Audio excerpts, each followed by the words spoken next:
Welcome back friends. आज की comics है हत्या का रहस्य। सीआईडी इंस्पेक्टर प्रधान अपने किसी दोस्त की शादी में गया था। बम्बई लौटते हुए ज़बरदस्त तूफ़ान ने उसे घेर लिया। अरे बाप रे, ज़बरदस्त तूफ़ान है, इस आंधी में कहीं कार पलट न जाए। अरे समुद्र में ज्वार भी आया हुआ है। मुझे कोई ठिकाना तलाश करना चाहिए। आसपास शायद कोई गांव हो जहां रात गुजार सकूं। बिजली की तेज़ चमक में दूर एक गिरजे का क्रॉस दिखाई दिया उसे। उधर कोई गिरजाघर है, मुझे वहीं चलना चाहिए, शायद रात बिताने की जगह मिल जाए। अगर फाटक अंदर से बंद हुआ तो तूफान के इस शोर में मेरी आवाज़ कौन सुनेगा? शायद यह रस्सी फाटक खुलवाने के लिए है, इसे खींचकर देखता हूँ। मेरा अनुमान ठीक निकला, अंदर से घंटा बजने की आवाज़ आ रही है। Good evening my son. Good evening father. Father, मैं बम्बई जा रहा था कि तूफ़ान ने मुझे घेर लिया। क्या मुझे रात बिताने के लिए गिरजाघर में जगह मिल सकती है? यस माय सन, गिरजा तो भगवान का घर है, यहाँ सबको पनाह मिलती है, अंदर आ जाओ। Thank you father. गिरजे की बिल्डिंग तो बहुत बड़ी है फादर। यह बिल्डिंग 300 साल पुरानी है। यह केवल गिरजाघर नहीं, हॉस्टल भी है। हॉस्टल? हाँ, हॉस्टल। हॉस्टल में हमारे राहब रहते हैं। राहब वे लोग होते हैं जो रात दिन गॉड की पूजा करते हैं। मेरे रात को यहाँ रुकने से उनकी पूजा में रुकावट तो नहीं आएगी? बिल्कुल नहीं, दूसरों के काम आना भी तो पूजा ही है। यहाँ अक्सर भूले भटके यात्री आते रहते हैं। आज रात भी 10 व्यक्ति यहाँ ठहरे हुए हैं। फिर तो मैं भाग्यशाली हूँ जो पनाह लेने यहाँ आ गया। यह हॉस्टल का 2nd फ्लोर है। बाहर के मेहमानों को हम यहाँ ठहराते हैं। यह कमरा खाली है, तुम यहाँ आराम से रात गुजार सकते हो। Thank you father. मेज पर लैंप रखा है, मेरी लालटेन से कागज़ जलाकर लैंप जला दो। थैंक्स, मेरे पास लाइटर है। Okay, good night. लैंप जलाने के बाद मुझे यह खिड़की खोल लेनी चाहिए। खिड़की खुलते ही उफ़, कितनी तेज़ हवा है, मगर यह क्या हो रहा है? प्रधान को सामने की बिल्डिंग में एक खिड़की खुली दिखाई देती है जिसमें एक आदमी एक औरत का गला घोंट रहा था। अरे यह क्या कर रहे हो, ठहरो। तभी हवा से खिड़की बंद हो गई। उफ़, यह आंधी! माय गॉड, किसी औरत की हत्या की जा रही है और खिड़की हवा से बंद हो गई। उफ़, यह हवा, लगता है आज के बाद फिर कभी तूफ़ान नहीं आएगा। अरे वह खिड़की कहाँ गई? शायद हत्यारे ने मेरी आवाज़ सुनकर बंद कर दी। यह सब फादर को बताना चाहिए। अब फादर को कहाँ तलाश करूं? शायद नीचे कोई मिल जाए। शायद फादर हैं। फादर, फादर, फादर, बहुत बुरा हुआ। क्या हुआ माय सन? और तुम इतने घबराए हुए क्यों हो? आपकी चर्च में एक हत्या हो गई है। हत्या? क्या कह रहे हो तुम? मैं सच कह रहा हूँ फादर। हत्या कहाँ और किसकी हुई है? आप स्वयं चलकर देख लें। एक व्यक्ति एक औरत का गला घोंट रहा था। लेकिन कहाँ? प्लीज़ मेरे साथ आइए, मैं आपको दिखाता हूँ। अच्छा चलो, मैं देखता हूँ। कमरे में पहुँचकर वो सामने वाली दीवार में कोई खिड़की थी। उस कमरे में कोई किसी औरत का गला घोंट रहा था। मगर गिरजाघर की दीवार में उस ओर तो कोई खिड़की है ही नहीं। मगर सामने की दीवार में मैंने खिड़की देखी है। तुम्हें धोखा हुआ है, इस दीवार में कोई खिड़की नहीं है। यह असंभव है, मैंने अपनी आंखों से देखी है वो खिड़की। अब सो जाओ, सुबह को दिन के उजाले में स्वयं देख लेना, वहाँ कोई खिड़की नहीं है। सोते समय गॉड को याद कर लेना, बुरे ख्याल दिल से निकल जाएंगे। अजीब बात है, फादर कहते हैं वहाँ कोई खिड़की नहीं है। सुबह उठते ही देखूंगा कि सामने दीवार में खिड़की है या नहीं। Okay, good night father. सुबह खिड़की से आती धूप से प्रधान की आंख खुली। अब मुझे वो खिड़की देखनी चाहिए। माय गॉड, उस दीवार पर तो कोई खिड़की है ही नहीं। मगर यह कैसे हो सकता है? खिड़की तो मैंने अपनी आंखों से देखी थी। फादर मेरे बारे में क्या सोच रहे होंगे? शायद पागल समझ रहे होंगे, मगर यह है बहुत विचित्र बात। थोड़ी देर बाद एक राहब प्रधान को बुलाने आया। फादर ने आपको नाश्ते के लिए बुलाया है। क्या आप लोग यात्रियों को नाश्ता भी कराते हैं? मेहमानों की आवभगत करना हमारा कर्तव्य है। अच्छा चलिए। हॉस्टल का डाइनिंग हॉल। Come on. रात कैसी बीती सन? बहुत अच्छी नींद आई, थैंक यू फादर। बैठो। अगर रात को गिरजा नज़र ना आता तो तूफ़ान में पता नहीं मेरा क्या हाल होता। गॉड जो करता है अच्छा करता है। लो चाय लो। और हाँ, सुबह तुमने वो खिड़की दिखी? मुझे आश्चर्य फादर, क्योंकि रात को मैंने वहाँ खिड़की देखी थी। अंधेरी रातों में डर के कारण आदमी को कभी कभी बड़ी विचित्र चीज़ें नज़र आती हैं। मगर मैं डरपोक नहीं हूँ फादर, मैं सीआईडी इंस्पेक्टर हूँ, सतीश प्रधान मेरा नाम है। तभी एक राहब वहाँ प्रविष्ट हुआ।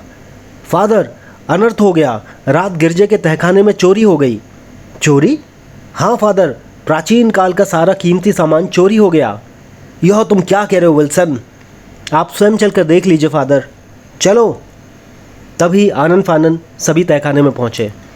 क्या हुआ फादर जैकब, क्या चोरी हो गया? सब कुछ फादर डेविड, चोर सब कुछ ले गए। अरे यह दीवार किसने तोड़ी? चोरों ने ही तोड़ी होगी, यह चोरी का बहुत पुराना तरीका है। मगर यह तहखाना बिल्डिंग के बिल्कुल नीचे है और दूसरी ओर समुद्र है, और रात को बाहर ज़बरदस्त तूफान आया था, समुद्र में ज्वार भी था। यह छेद समुद्र के लेवल से ऊपर है, नहीं तो पानी भर जाता। प्रधान टूटी हुई दीवार में से बाहर झांकता है। मेरा विचार ठीक है, समुद्र काफ़ी नीचे है, ज्वार की लहरें भी इस छेद तक नहीं पहुंच सकती थी। मगर इस ओर से चोर अंदर नहीं आ सकते थे, विशेष रूप से रात जैसे तूफान में। किस चीज़ की चोरी हुई है? फ्रांस के राजा लुई फोर्थ का तलवार, ऑस्ट्रेलिया की रानी का हीरे का हार, यूनान के राजा का एक दर्पण 1000 वर्ष पुराना था। ओह गॉड! क्या यह सामान बहुत कीमती था फादर? कीमती? वह सब बहुत कीमती था। यूरोप में कोई भी एंटीक डीलर उन तीनों चीज़ों के करोड़ों रुपये दे सकता है। तभी गिरजे में ठहरा एक और मेहमान वहाँ आता है। फादर, क्या आपने मेरी पत्नी को देखा है? तुम्हारी पत्नी? मिस्टर साम, उसे क्या हुआ? पता नहीं, सुबह मेरी आँख खुली तो वह कमरे में नहीं थी। आप किस कमरे में ठहरे हुए हैं? यह आपके कमरे से तीसरे कमरे में ठहरे हुए हैं। हो सकता है आपकी पत्नी सुबह उठकर घूमने चली गई हो। आप अपने कमरे में उनका इंतज़ार कर लीजिए, यहाँ चोरी हो गई है, हम सब उसी में बिज़ी हैं। ठीक है, मैं अपने कमरे में जाकर इंतज़ार करता हूँ। क्या यहाँ और भी कुछ लोग अपनी पत्नियों के साथ ठहरे हुए हैं? नहीं, बस मिस्टर साम है, वे भी रात को तूफ़ान से बचने के लिए आए थे। फादर, रात आपने कहा था यहाँ 10 मेहमान ठहरे हुए हैं, कहीं उनमें से ही तो कोई चोर नहीं है? उनमें 3 गोवा के राहब और 5 मछेरे थे। मछेरों को हम वर्षों से जानते हैं, वे बड़े नेक लोग हैं, वे कभी ऐसा काम नहीं कर सकते। और वे गोवा के राहब, वे हमारे लिए नए थे और सुबह उठते ही चले गए थे। क्या आपको विश्वास है कि वे लोग राहब ही थे, राहबों के वेश में चोर नहीं थे? नहीं, ये हम पूरे विश्वास से नहीं कह सकते। हमने तो राहब समझकर ही उन्हें चर्च की बिल्डिंग में ठहरने दिया था। क्या वे लोग चर्च की बिल्डिंग में ठहरे थे? हाँ, वे रात को पूजा करना चाहते थे। तहखाने का रास्ता भी चर्च के हॉल में ही है। क्या आप उन राहबों का हुलिया बता सकते हैं? हाँ, क्यों नहीं। उनमें से एक की मूछें थी, दूसरे के माथे पर एक लंबे से जख्म का निशान था, तलवार जैसा। ओह, तलवार जैसा मुड़ा हुआ जख्म का निशान, यह तो ब्रजेश हो सकता है। ब्रजेश कौन? ब्रजेश प्राचीन वस्तुएं चुराने वाला एक मशहूर चोर है। ओह, बात उलझ गई है। मुझे सोचने के लिए एकांत चाहिए। शायद मैं आपको चोरों और साम की पत्नी का पता लगा सकूं। अच्छी बात है, आप अपने कमरे में जाकर सोच लीजिए, मैं अपने कमरे में आपकी प्रतीक्षा करूंगा। प्रधान अपने कमरे में आकर दिमाग पर जोर डालता है। ओह गॉड, इसीलिए मुझे रात वह खिड़की नज़र आई होगी। वह चोर अवश्य ही ब्रजेश होगा। अब मुझे फादर से कहकर पुलिस को बुलाना चाहिए। प्रधान फादर के कमरे में पहुंचा। फादर, मुझे पता चल गया है, मगर चोरों को पकड़ने के लिए मुझे लोकल पुलिस की सहायता चाहिए। इसके लिए गार्गी कस्बे में तक जाना होगा। मैं एक राहब को भेज देता हूँ। फादर ने एक राहब को भेज दिया। अब मैं ज़रा साम से मिलना चाहता हूँ। क्या तुम्हें शक है कि साम की पत्नी का चोरी में कोई हाथ है? नहीं, मगर मेरा विचार है कि मैं जानता हूँ कि उसकी पत्नी कहाँ है। कहाँ? अभी मैं कुछ नहीं बता सकता, पहले मैं साम से मिलकर आता हूँ। साम के कमरे में पहुँचकर प्रधान दरवाजे पर ही रुक गया। ओह मिस्टर प्रधान, आइए, मेरी पत्नी अभी तक नहीं आई, मैं बहुत परेशान हूँ। मिस्टर साम, आपका अपनी पत्नी से कब से झगड़ा चल रहा था? झगड़ा? कैसा झगड़ा? हम दोनों में तो कभी झगड़ा हुआ ही नहीं। तो फिर आपने उसका गला क्यों घोट दिया? यह क्या कह रहे हैं आप? मैंने पुलिस को बुलाया है, पुलिस के आने तक आप कमरे से बाहर नहीं जाएंगे। आप मुझे आज्ञा देने वाले कौन हैं? मैं सीआईडी इंस्पेक्टर प्रधान हूँ। आप कोई भी हो, बिना सबूत मुझे दोषी नहीं ठहरा सकते। सबूत भी मिल जाएगा। मैं वार्निंग देता हूँ कि आप बाहर ना जाएं। चेतावनी देकर प्रधान फादर के कमरे में पहुँचा। फादर, एक राहब को साम के कमरे में लगा दीजिए। उसने अपनी पत्नी की हत्या की है। साम ने हत्या की है? जी हाँ, उसने अपनी पत्नी का गला घोंटकर हत्या की है और लाश समुद्र में फेंक दी है। मगर रात तो आप कह रहे थे आपने गिरजे की बिल्डिंग में हत्या होते देखी है। जी हाँ, यह एक विचित्र रहस्य है। ज़रा चोर पकड़ में आ जाए, फिर मैं आपको इस बारे में बताऊंगा। मुझे तो आपकी बातें सुनकर आश्चर्य हो रहा है। ओह गॉड, तुम्हारे घर में ऐसे ऐसे पाप। 2 घंटे बाद पुलिस आ गई। हेलो इंस्पेक्टर, मेरा नाम प्रधान है। मैं बम्बई की सीआईडी ब्रांच में हूँ। मेरा नाम इंस्पेक्टर ठाकरे है। खुशी हुई आपसे मिलकर। यहाँ एक साथ दो अपराध हुए हैं। एक यात्री ने अपनी पत्नी की हत्या कर दी है, दूसरे गिरजे में प्राचीन वस्तुओं की चोरी हो गई है। तो क्या आपने अपराधी पकड़ रखे हैं? अभी चोर नहीं पकड़े गए। क्या आपके पास एक वायरलेस है? मैं बम्बई अपने हेडक्वार्टर से बात करना चाहता हूँ। जी हाँ, वायरलेस है, जीप में है। लेकिन पहले मैं आपको चोरी के बारे में बता दूं, फिर हेडक्वार्टर से बात करूंगा। ओके, यहाँ वो सामान रखा था। यह दीवार में छेद कैसा है? इसी छेद में से चोरी का माल बाहर निकाला गया है। अब आप मेरे साथ आइए, मैं बताता हूँ सामान चोरी कैसे हुआ। चलिए। छत पर पहुँचकर वह सामने चर्च है। चोरी इसी चर्च की छत से हुई है। मेरा विचार है कि चोर ऊपर छत पर रस्सी लटकाए बैठा होगा, नीचे उसके साथी चोरी की चीज़ें रस्सी में बांध देते होंगे और चोर उन्हें ऊपर खींच लेता होगा। आपका मतलब है कि चोर के साथियों ने दीवार में छेद इसलिए किया था कि चोरी का सामान वे रस्सी में बांध सकें? जी हाँ, यह चोरी का एक परफेक्ट प्लान था। दीवार के छेद में से चोरी की चीज़ें आसानी से निकल सकती थी। तो फिर चोर यहाँ से चोरी का सामान किस तरह ले गए? मेरे साथ आइए, मैं बताता हूँ। दोनों छत के अगले भाग में पहुँचे। यहाँ से बाहर एक चोरों का साथी रहा होगा। आपका मतलब है कि ऊपर वाले चोर ने रस्सी में बंधी चीज़ें लटकाकर अपने उस साथी को दे दी। सुबह तीनों चोर जो राहबों के वेश में थे वे खाली हाथ चले गए। माय गॉड, बड़ा विचित्र प्लान था। वे राहब, मेरा मतलब है चोर, कौन थे? फादर ने उन लोगों का जो हुलिया बताया है उससे मैंने एक चोर को पहचान लिया है। ओह, यह तो बड़ी खुशी की बात है। मगर वह चोर बड़ा खतरनाक व्यक्ति है। उसे पकड़ना आसान नहीं है। क्या आपको उस चोर का ठिकाना भी मालूम है? नहीं, मगर मैं जानता हूँ वह बम्बई में ही रहता है। हम उसे तलाश कर लेंगे। यह कमरा मिस्टर साम का है जिसने अपनी पत्नी की हत्या की है। आप एक पुलिस वाले को यहाँ लगा दें। अभी लगाता हूँ। मैं अब हेडक्वार्टर से बात करना चाहता हूँ। तो आइए जीप के पास चलते हैं। उधर बम्बई की एक कोठी के एक कमरे में ब्रजेश और उसके साथी अपनी कामयाबी की खुशी में जश्न मना रहे थे। वाह बॉस, क्या प्लान बनाया था। किसी को हम पर शक भी नहीं हुआ। राव पर कोई शक कैसे भी कर सकता है। तभी बॉस, एक बुरी खबर है। क्या बुरी खबर लाया है इस खुशी के समय में? हमारे सीआईडी एजेंट ने खबर भेजी है कि इंस्पेक्टर प्रधान ने तुम्हें पहचान लिया है और अब वो बम्बई आ रहा है। क्या बकता है बे? कौन है ये इंस्पेक्टर प्रधान? मैं सच कह रहा हूँ बॉस, वो सीआईडी का बहुत ही खतरनाक इंस्पेक्टर है और अब वह तुम्हें गिरफ्तार करने के लिए आ रहा है। तो जाओ, उसे मना कर दो यहाँ आने के लिए। क्या मतलब बॉस? अबे गधो, जाओ, उसे रास्ते में ही ख़त्म कर दो। और सुनो, अब कोई बुरी खबर सुनाने मत चले आना। ठीक है बॉस। इंस्पेक्टर प्रधान आने वाले खतरे से अनजान बम्बई की तरफ बढ़ रहा था। अचानक, अरे यह क्या? शायद कोई लाश पड़ी है। यह तो जिंदा लगता है, बेहोश हो गया है। अचानक झाड़ियों से 2 बदमाश निकलकर प्रधान पर टूट पड़े। खत्म कर दो साले को, बचने ना पाए, छोड़ना मत। एकाएक प्रधान संभलकर खड़ा हो गया। अब आओ बदमाशों, यह लो, यह सुपरमैन का घूसा और यह मंकी स्टाइल वाला। तू कहाँ जा रहा है भागकर? एकाएक एक बदमाश ने चाकू निकाल लिया। अब आ इंस्पेक्टर के बच्चे, ज़रा संभल कर। बता तेरा बॉस कहाँ है, नहीं तो चाकू तेरी आंख में घुसाकर काना बना दूंगा। ठहरो बताता हूँ, चाकू हटाओ। तो बता, बिल्कुल ठीक बताना, नहीं तो तेरी खाल उतार लूँगा।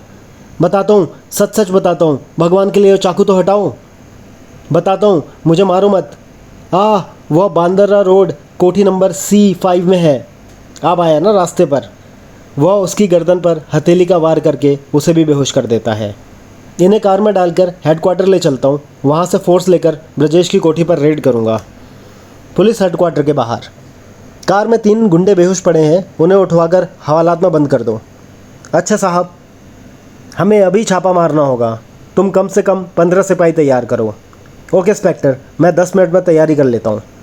हम आगे चलते हैं, तुम हमारे पीछे आओ। ओके सर, हम आते हैं। ब्रजेश की कोठी के बाहर। यही वो कोठी है, कोठी को चारों तरफ से घेर लो। कोठी के बाहर से जो भी निकले उसे पकड़ लेना। अब हम दोनों अंदर चलते हैं। चलिए, हमें रिवॉल्वर निकाल लेने चाहिए। अंदर एक कमरे में ब्रजेश। वे तीनों अभी तक नहीं आए, बस आने वाले होंगे बॉस। उधर कॉरिडोर में। यहाँ तो कोई नज़र नहीं आता, कहीं भाग तो नहीं गए बदमाश। अंदर कमरे में। शायद वे लोग आ गए बॉस। शंभू, दरवाज़ा खोल कर देख। दरवाज़ा खुलते ही, इंस्पेक्टर मैं इसे संभालता हूँ, तुम अंदर जाओ। खबरदार, अगर ज़रा भी हिले तो खोपड़ी में छेद कर दूंगा। ओह गॉड, लगता है साले सब पकड़े गए। वेरी गुड इंस्पेक्टर, उसे तो मैंने बेहोश कर दिया, अब मैं इन्हें बांध कर डालता हूँ, उसके बाद आप कमरे की तलाशी शुरू कर दें। यहाँ अलमारी में तो कुछ भी नहीं है। अरे, इस सोफ़े की बैग तो बहुत मोटी है, लगता है इसमें कोई छुपा हुआ खाना है। मुझे भी ऐसा ही लगता है। ठहरो, चाकू से खोल कर देखते हैं। चाकू की नोक से सोफ़े की बैग खुल गई। ओह गॉड, यह तो वास्तव में गुप्त तिजोरी है। हाँ, और इसमें चोरी की चीज़ें रखी हैं। मुबारक हो इंस्पेक्टर प्रधान, आपके प्रयत्नों से यह सारा सामान मिल गया। Thanks inspector. अब सामान लेकर मैं गिरजे जा रहा हूँ, वहाँ मुझे एक और पहेली हल करनी है। गिरजे पहुंचकर प्रधान ने फादर को चोरी की सब चीज़ें वापस कर दी। बहुत बहुत धन्यवाद माय सन, आपने हमारी बहुमूल्य चीज़ें बचा ली। ईश्वर के घर में चोरी हुई थी, इसलिए ईश्वर ने ही मेरी सहायता की, और अब मैं वह हत्या वाली पहेली भी सुलझा दूँ। तहखाने में चोरी का एक्शन रिप्ले। देखो, अभी रस्सी नीचे लटकेगी, तुम उसमें यह सब बांध देना। बहुत अच्छा। गिरजे की छत पर। तहखाने में बैठा राहब अब सारी चीज़ें रस्सी में बांध दे तो तुम धीरे धीरे रस्सी ऊपर खींच लेना। बहुत ठीक। प्रधान के कमरे में पहेली का हल। अब ज़रा ध्यान से देखते रहिए। बाहर अंधेरा है, मगर अभी आपके गिरजे की दीवार में एक खिड़की और कमरा दिखाई देगा। अगर ऐसा हुआ तो मैं कहूँगा कि यह जादू है। और अचानक, ओह गॉड, यह तो चमत्कार है। चमत्कार नहीं फादर, यह केवल दर्पण है। जी हाँ, एक दर्पण जो रस्सी में बंधा है और जिसे गिरजे की छत पर से एक राहब खींच रहा है। ओह, तो इसमें तो मेरे कमरे का दृश्य दिख रहा है। जी हाँ मिस्टर साम, दर्पण में आपके कमरे का ही दृश्य है। इसी तरह मैंने आपको रात अपनी पत्नी की हत्या करते देखा था। इसका अर्थ है रात में जो खिड़की आपने देखी थी वह भी इसी तरह थी। अब मैं समझ गया। और जब यह दर्पण चुरा रहे थे उस समय आपने खिड़की खोली तो दर्पण में आपको मिस्टर साम के कमरे का दृश्य दिखाई दिया होगा। यस फादर, और मुझे विश्वास है कि मिस्टर साम ने अपनी पत्नी को मारकर समुद्र में डाल दिया है। बस, अब कुछ और कहने की आवश्यकता नहीं है, मैं अपना अपराध मानता हूँ। गॉड के घर में ऐसे ऐसे पाप। अगले दिन सुबह, माय सन, तुमने हमारी बहुत मदद की है, गॉड तुम्हें इसका बदला अवश्य देगा। Good bye son, God bless you. Father, मुझे खुशी है कि मैं आपके काम आ सका। अच्छा, गुड बाय। और इस प्रकार 2 उलझे हुए केस सुलझाकर इंस्पेक्टर प्रधान एक बार फिर अपने अधूरे सफ़र को पूरा करने चल दिया।